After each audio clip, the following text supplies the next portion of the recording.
자, 이런 이 헌신 예배를 준비하면서 제가 이런 예화 하나를 읽고 여러분에게 소개하면서 오늘 말씀을 시작하고자 합니다. 역시 미국에서요.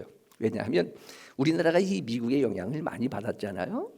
스코틀랜드라든지 심지어는 독일이라든지 영국 웨슬리안 이런 계통의 그런 신학의 영향도 받았지만은 보편적으로 장로교회의 영향은 미국으로부터 많이 받게 되어져서 미국에 대한 어떤 신학이라든지 예화라든지 인물들이 우리에게 많이 소개되어지고 있습니다.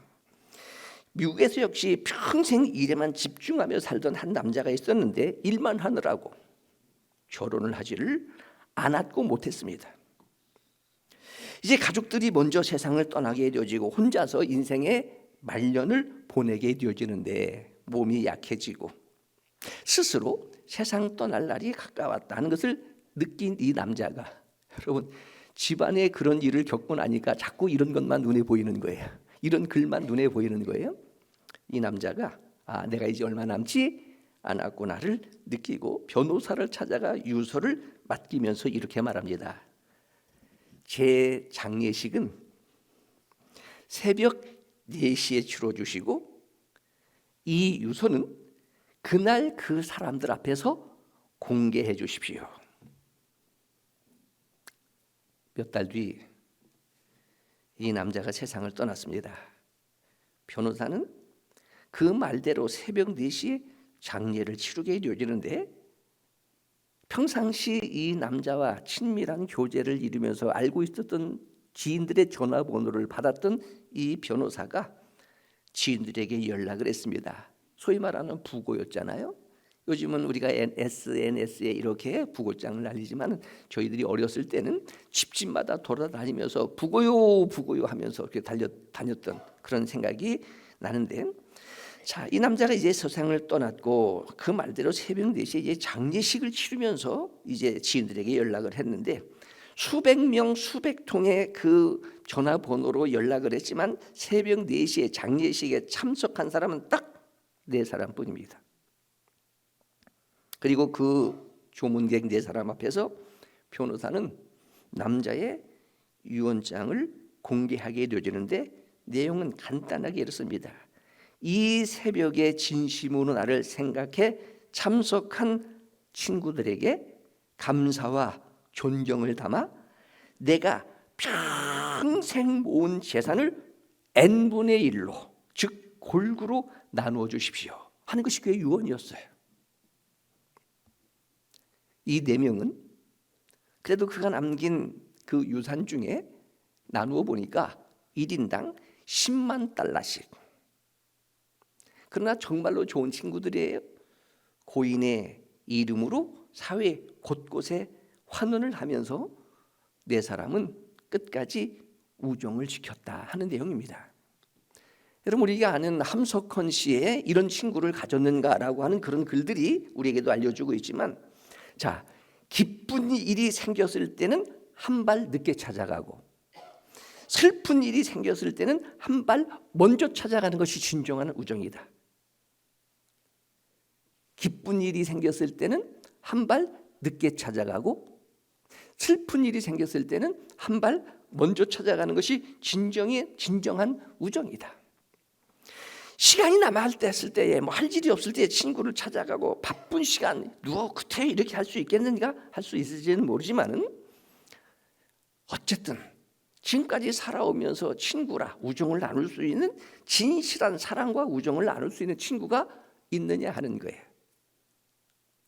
이런 글들을 읽으면서 충성교구를 위해서 이렇게 기도했습니다. 하나님, 오늘 이 충성교구의 헌신 예배를 드리는 이 일을 위하여 사실은 더 많은 시간을 함께 준비하고 이것도 싸고 찬양 준비도 하고 같이 전도도 하고 하는 그런 과정의 만남을 통해서 사귐을 통해서 교제를 통해서 먼저는 건강하고 행복한 구역 혹은 교구의 공동체가 이루어지고 이런 부분들이 교회, 이제는 저희 교회가 큰 교회는 아니지만은 내가 모든 교인들을 다 알 수도 없고 다 같이 지낼 수도 없습니다.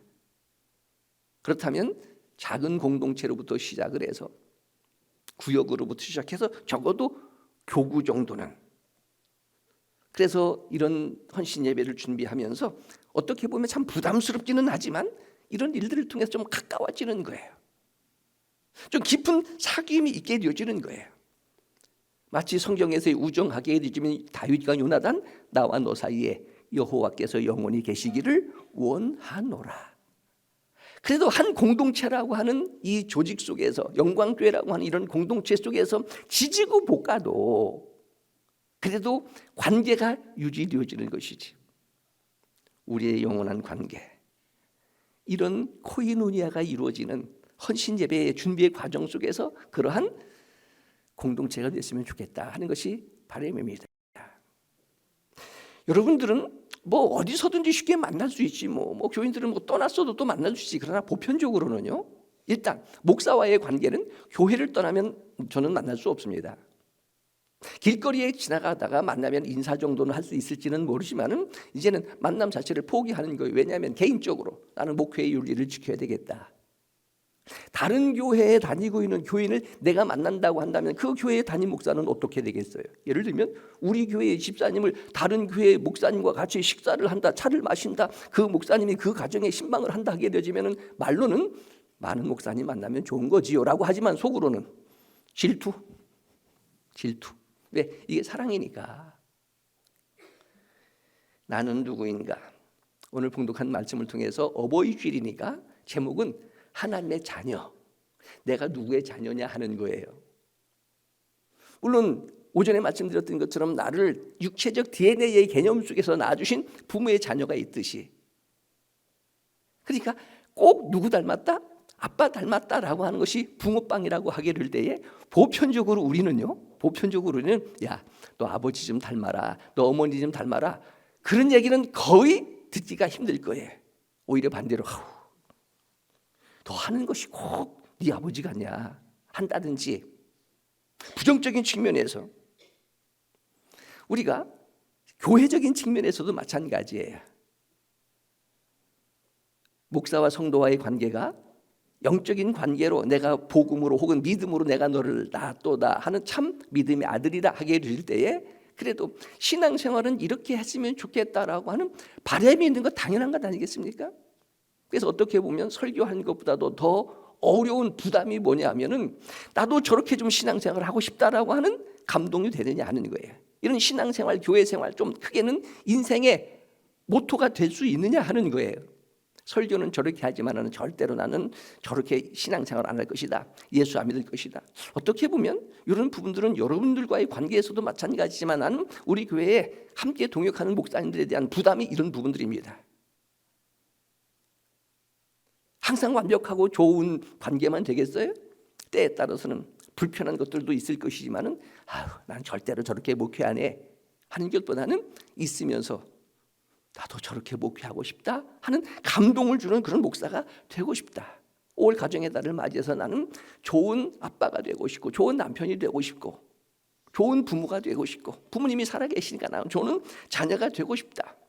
이것이 어떻게 보면 적은 부분이지만 우리의 미션, 비전이지 않겠는가, 혹은 사명이지 않겠는가 하는 거예요. 신앙적 측면에서 오늘 내가 하나님의 자녀라면 살아가는 모습을 보면서, 행동을 보면서, 말을 보면서, 태도를 보면서, 오늘 우리로 말하면 예배를 드리고 기도하고 교회에서 봉사하고 하는 이런 일들을 통해서 역시 저 사람은 예수 믿는 사람, 거듭난 사람, 하나님의 자녀라라고 하는 증표가 있느냐 하는 거예요.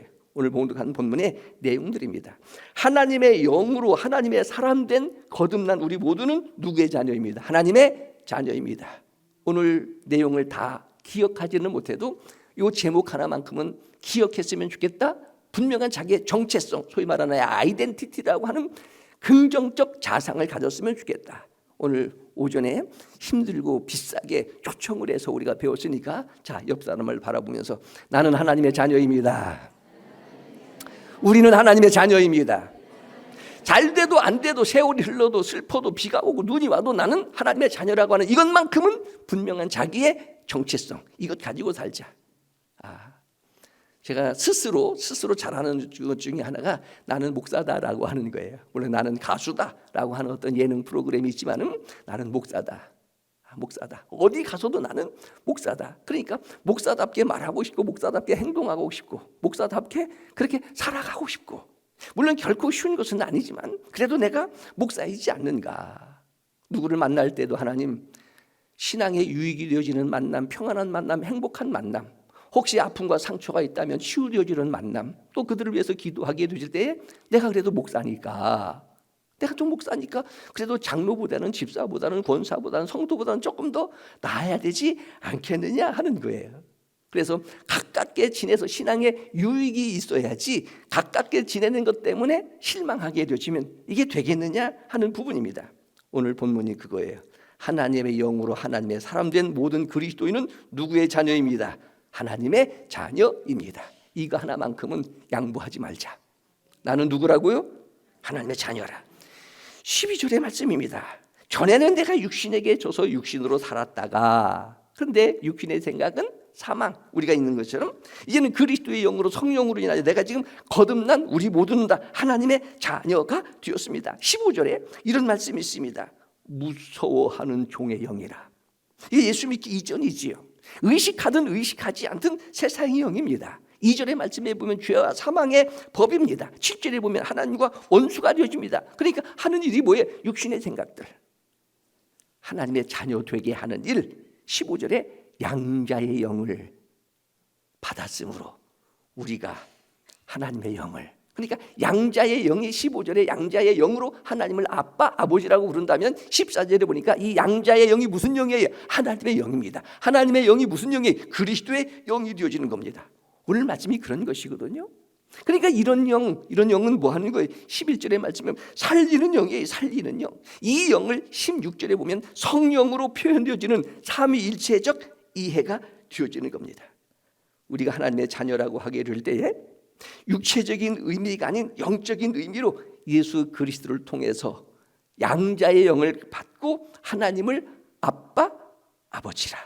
그래서 한 신학자는 그리스도인에 대한 정의를 이렇게 내립니다. 그리스도인은 하나님을 아버지로, 자신을 자녀로, 이웃을 형제로 생각하는 자. 그래서 잘 지냈으면 좋겠다. 효자라고 하는 게 뭐예요? 말씀드린 것처럼 효자, 형제들이 우애하는 것이 효자이잖아요. 이번에 장례를 치면서 어머님이 좀 재산 좀 많이 물려주었으면 하는 어떤 그런 욕심보다도 남겨놓으신 유산이 뭐예요? 형제들 간에 우애하라. 이게 집안 유산이에요. 형제들 간에 우애하라. 여러분, 장례를 치르게 되어지면 전부 다 때에 따라는 갈등도 있습니다. 왜? 다 1차적으로 상처고 슬픔이고요. 그리고 갖고 있는 자기의 신앙에 따라서 다르게 예배를 드리면서 해도 장례를 이렇게 치르고 싶은 것이 자기의 장남은 장남대로, 딸은 딸대로, 차남은 차남대로, 형제들이 얼마든지 다를 수가 있고 또 그 밑에 있는 자녀들이 다를 수도 있게 되어지는데, 그런데 어머니의 유언이에요. 형제들이 우애해라. 그러니까 뭐 하는 거예요? 서로 양보하고 서로 내려놓고 은혜로운 장례가 치러질 수 있었던 것처럼 신학자의 그리스도인에 대한 정의에 하나님을 아버지로, 자신은 자녀로, 이웃을 형제로 생각하는 것. 예수님의 말씀입니다. 누가 내 부모요 형제요 자매냐? 내 아버지의 뜻대로 행하는 자들이. 그러니까 적은 부분이지만 이것 하나만 알아도 보편적으로 우리 교회 안에 목사님, 우리 집에도 목사님이 한 사람이 있습니다 라고 하는 사람은요, 목사에 대한 이해도가 달라요. 이해도가. 누구 생각하는 거예요? 집안의 목사님을 생각하는 거예요. 오빠가 됐든 동생이 됐든 형이 됐든. 여러분, 우리 부모님들이 신앙생활을 잘 하시는 이유가 뭐 모세오경에 대해서 알고 바울 신학에 대해서 알고 그렇지 않습니다. 그런데도 나름대로 새벽에 나가서 기도하면서 믿음을 지켜 장로 권사가 됐던 이유 중에 하나가 이게 스스로의 위로예요. 제가 목사가 된 것이 부모님의 신앙을 지키고 성장시키는 오히려 효도가 되어진 것이라. 아들이 목사인데 본 교회 가가지고 목사님 대할 때 어떻게 대하겠어요? 우리 모두가 다 하나님 나라의 형제요, 친척이요, 자매라. 교회 공동체라고 하는 것이 그러한 복이 되어지는 거예요. 그래서 이 세상에서 예수 믿으면 복 받습니다 하게 될 때 무슨 복이에요? 인권의 복, 사람의 복인데 그게 교회의 복이라. 다시 우리는 하나님의 자녀들입니다. 잘 지냈으면 좋겠다. 서로 덮어주고 이해하고 용서하고 사랑하고 허물은 내가 못 본 것처럼 하면서 격려하고 하는 그런 하나님 나라의 백성, 친척, 형제들로 살았으면 좋겠다 하는 겁니다. 오늘 이런 내용을 통해서 하나님의 자녀가 되어진다는 이 신분에 대한 오늘 말씀에 대한 이해 14절입니다. 하나님의 자녀는요, 무엇의 인도를 받습니다? 하나님의 영으로 인도함을 받는 사람은 하나님의 아들들이라 하나님의 자녀라 그런 말입니다. 하나님의 영으로 인도함을 받는다. 하나님의 영이 뭐예요? 성령이잖아요. 근데 하나님의 영으로 인도함을 받는다는 이 해석은 6절 봉독하지는 않았지만 6절에 보게 되시면 이게 영의 생각이에요. 영의 생각. 영의 생각이 뭐예요? 평강과 생명이니라. 그러니까 서로 자꾸 말을 하고 대화하고 교제하고 또 스스로도 기도하고 예배를 드리면서 뭐 하는 생각? 살리는 생각. 평안함이 있게 되어지고 그래도 주일날 예배는 드려야지, 그래도 기도해야지, 예배 드려야지, 봉사해야지. 이게 내가 뭐예요? 성령으로 인도함을 받는 하나님의 자녀의 증거가 되어지는 것이라. 바울적 표현, 육체의 소욕이 있고요, 성령의 소욕이 있고요. 인디언들이 부모에 의해서 가르치는 게 어디에 먹이를 주느냐에 따라서 거기가 힘이 있게 되어진다 하는 거예요. 내 마음이 어느 쪽으로 기울어지느냐 하는 거예요. 육체의 소욕이냐 성령의 소욕이냐. 나도 모르게 자꾸 마음이 끌리는 것이 있어요. 근데 예수 믿고 난 다음부터는 뭐예요? 그래도 부담스러운 것 같지만은 예배 드리는 것이 좋고 찬양하는 것이 좋고 교회가 자꾸 좋다. 뭐예요? 하나님의 영으로 인도함을 받는 증거라. 오늘 내용입니다.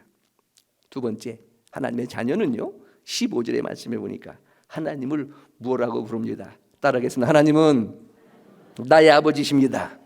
우리의 아버지십니다. 이게 아빠라고 하는 것이 사실은 성경의 원어입니다.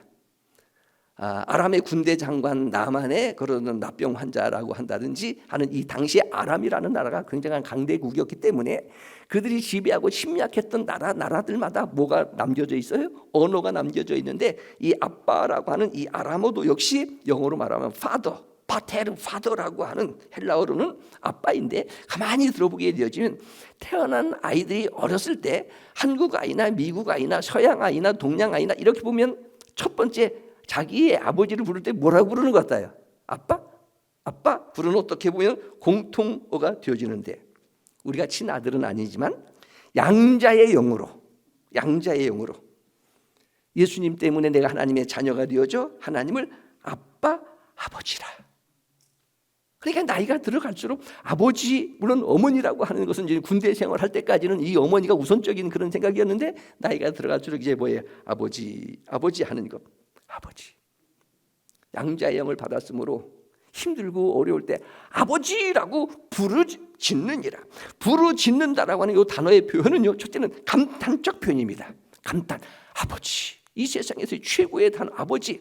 동시에 신뢰적 표현이 되어지는 거예요. 신뢰. 아버지는 모든 것을 나에게 해 주실 수 있는 전능하신 분이시다. 환희의 고백. 아버지 하기에 되는 기쁘고 즐거운 거예요. 심지어는 응답에 대한 고백. 내가 아버지 하기에 되는 아버지가 나에게 뭐 하신다고요?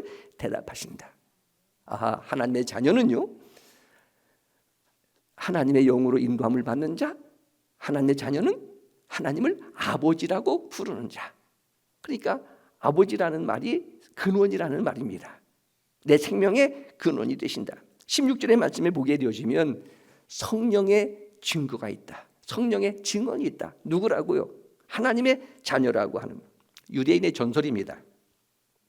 어떤 아버지가 4살, 5살짜리의 어린 아이를 등에 업은 채 광야를 걸어가고 있습니다. 맞은편에서 업고 있는 이 아버지의 친구를 만나게 되는데 의아스러운 질문을 하는 거예요.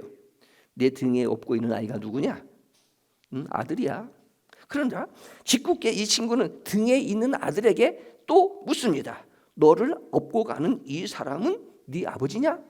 그러니까 이 등에 업힌 아들이 아니라고 대답하는 거예요. 기가 막힌 이 아버지가 그 아이를 밑으로 내려놓습니다. 야, 내가 네 아버지 아니야?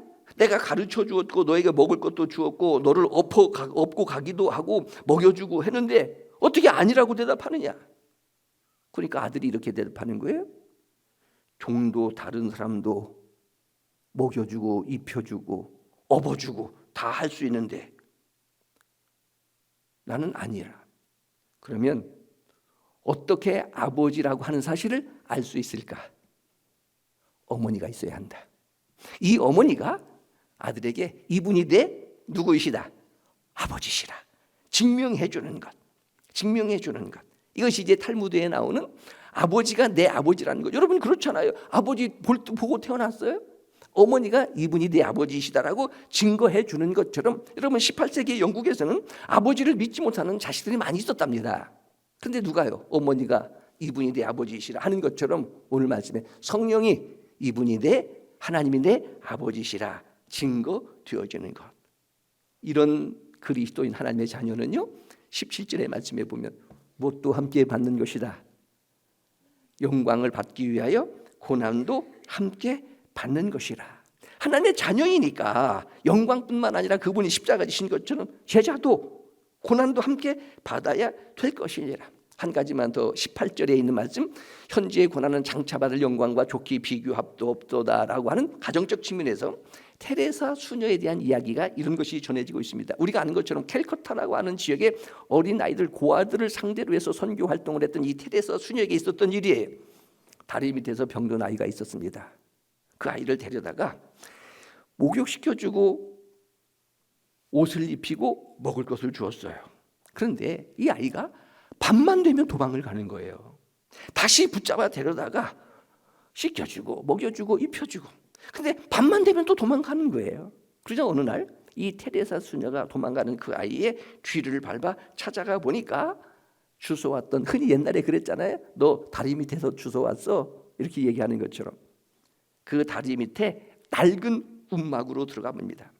알고 보니까 거기에 누가 있어요? 병들어 누워있는 어머니가 거기에 있는 거예요. 먹여주고 입혀주고 재워주고, 그래도 이 아이에는 어디가 우리의 집이다, 어디가 가정이다. 비록 병들어 있는 어머니지만 어머니가 계신 이 움막이 내 집이다. 내가 어린이집에서 밥은 얻어먹고 옷은 입을 수 있지만 그래도 누가 있어야 합니다? 어머니가 있어야 합니다. 그래서 루터는요 하나님의 아버지시라고 하게 되신다면 교회가 어머니다. 그래서 오늘날 이 신약교회는 예수님께서 십자가에 못 박혀 죽으시고 다시 살아나신 대속의 사건의 증거, 그 부활의 사건으로 이 땅에 세워진 신약교회가 바로 그 증거가 되어지는 것처럼 중요한 이야기라고 생각이 되어집니다. 가난하건 부유하건 어머니가 있는 것이 내 집이라고 하는 것처럼 불편해도 때에 따라서 고생을 해도 형제들이 함께 모여 사는 가정이 좋다 하는 것처럼 헌신 예배를 준비하면서 서로 만나고 사귀었던 우리 충성교구 그리고 각 교구의 그런 모임들이 바로 우리가 하나님의 자녀라.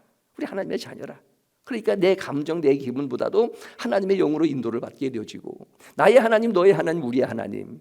그래서 신앙은 어떤 분 이렇게 오늘 선물을 제가 오전에 어르신들에게 드렸잖아요. 그러니까 부부가 오셨던 것 같아요. 아, 여기 했으니까 나는 안 줘도 된다고. 그래서 제가 그냥 잠깐 얘기지만 구원은 1대1입니다 하면서 그냥 이렇게 전해드리기는 했는데, 자, 우리 하나님의 자녀입니다. 옆 사람과 인사. 우리는 하나님의 자녀입니다. 자, 이것 하나만 가지고 세상을 살아도 모든 걸 다 얻을 수 있는 최고의 인권의 복, 영광교회가 되어질 것입니다. 기도하겠습니다. 하나님 아버지,